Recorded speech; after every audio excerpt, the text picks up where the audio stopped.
Merci pour cette nouvelle matinée que tu nous accordes. L'heure a sonné et nous voulons écouter ta parole de façon brève. Assiste-nous au nom de Jésus. Amen. Asseyez-vous. C'est à un exercice très compliqué que je suis soumis ce matin. Livrer un message en 10 minutes. Mais en réalité, ce n'est pas 10 minutes parce que je vais parler en 5 et l'interprète va interpréter en 5 minutes.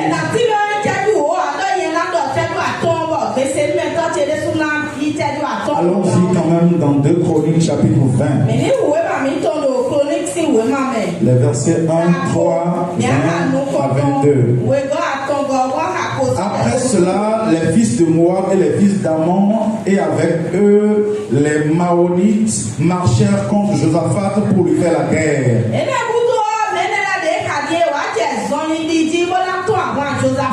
Dans le verset 3, la Bible dit, dans sa frayeur, Josaphat se disposa à chercher l'Éternel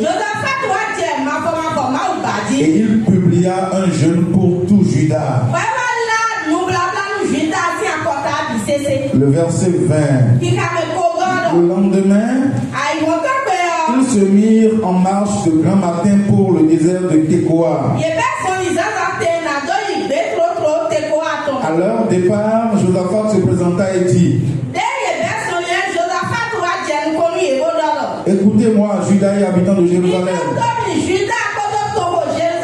Confiez-vous en l'Éternel votre Dieu et vous serez affermis. Confiez-vous en ses prophètes et vous réussirez. Verset 22. Au moment où l'on commençait les chants et les louanges, l'Éternel plaça une embuscade contre les fils d'Ammon et de Moab et ceux de la montagne de Séhir qui étaient venus contre Juda, et ils furent battus.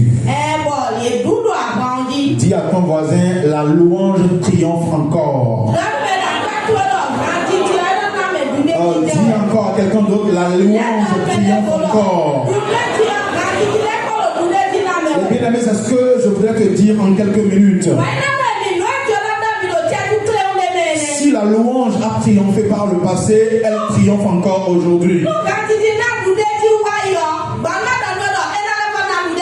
Je ne sais pas dans quel état tu es venu ici ce matin. Mais quelle que soit la condition dans laquelle tu es venu ici ce matin, je voudrais te rappeler que par le passé, dans la Bible, les enfants d'Israël ont été confrontés à des situations pires que la tienne. Josaphat et le peuple de Juda étaient en face de 3 ennemis redoutables.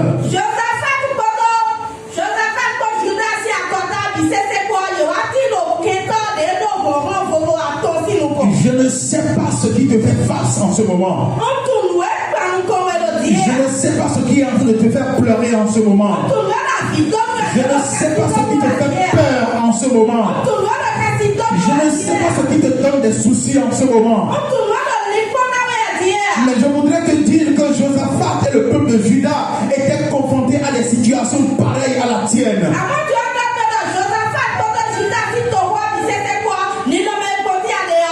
Ils ont eu peur. Ils ont pleuré. Ils ont grincé les dents. Mais la Bible témoigne dans le verset 3 que dans sa frayeur, Josaphat se disposa à chercher l'Éternel.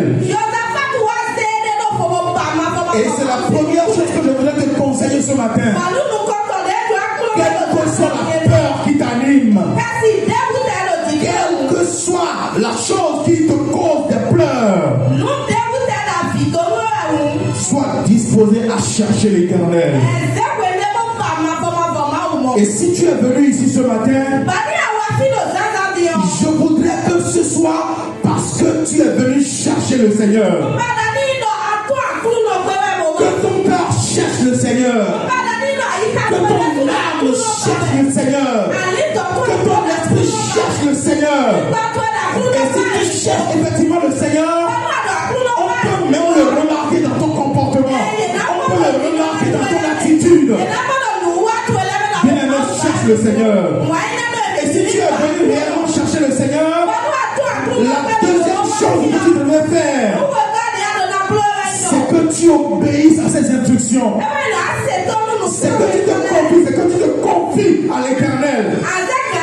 Si tu es venu le chercher et que tu restes muet devant sa présence, il peut ne pas te faire ce pourquoi tu es venu.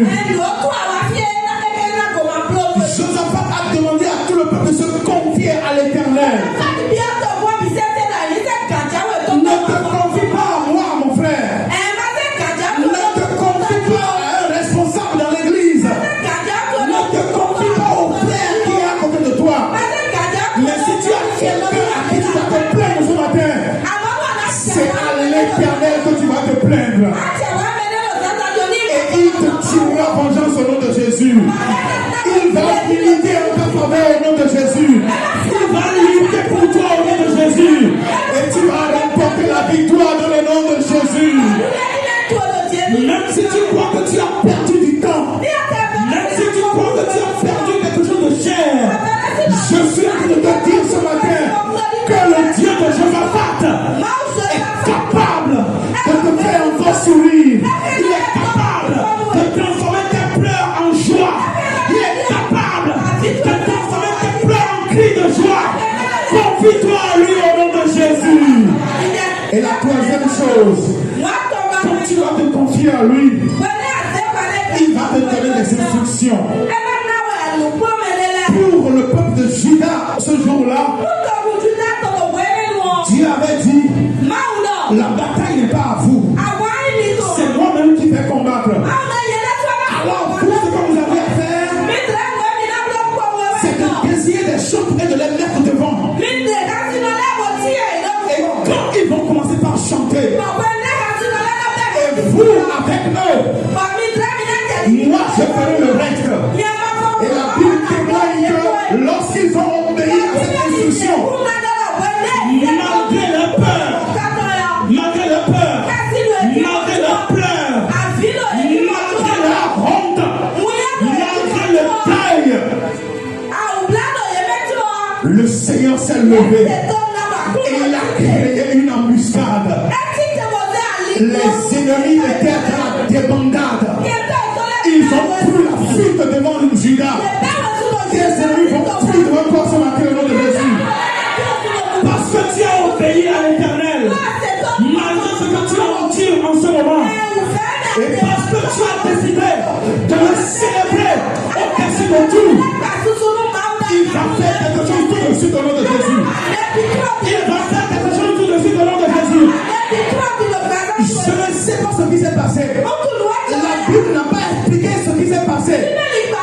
J'ai eu comme l'impression que lorsque les ennemis ont commencé par entendre Israël se rappeler les grandes choses que Dieu avait faites au passé,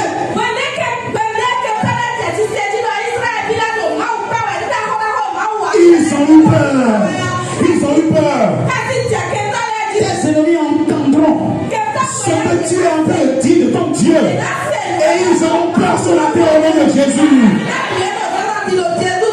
J'ai eu l'impression que Dieu a augmenté, Dieu a amplifié le son des instruments et de la voix des fils de Juda. Et lorsque les ennemis les ont entendus, ils ont eu l'impression que c'est une armée nombreuse qui est en train de venir. Et ils ont vu, ils ont compris qu'il n'y a plus aucune chance pour eux.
une dynamique, rentre dans un mouvement, dans une atmosphère de célébration. Et laisse le Seigneur agir en ta faveur. Voici le jour de ta vengeance. Si tu le crois, commence par acclamer très fort le Seigneur. Et pousse vers lui des cris de joie.